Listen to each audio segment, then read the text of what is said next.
There are a lot of potential reasons of why you might be experiencing trouble with your YouTube app. In today's tech video, I'm going to show you how to fix the most common problems with YouTube on your Vizio Smart TV.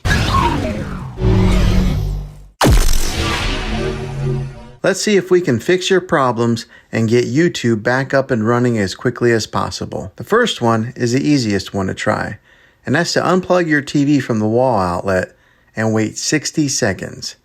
Now don't be impatient here, wait the whole 60 seconds. Then plug it back in. This is very different from turning your TV on and off with your remote control. This is what we call a hard reset of your TV. So make sure you do this method. If that doesn't work, then find your router that is giving you Wi-Fi and unplug the power to that for 60 seconds.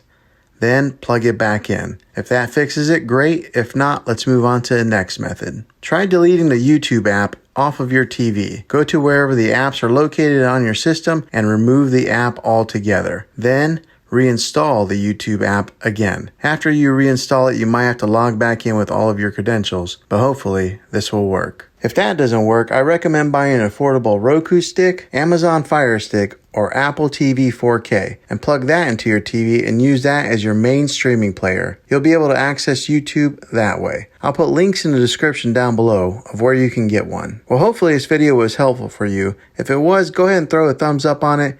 Go ahead and hit that subscribe button. I make tech videos all the time, and I would love to have you back in the next one. Take care.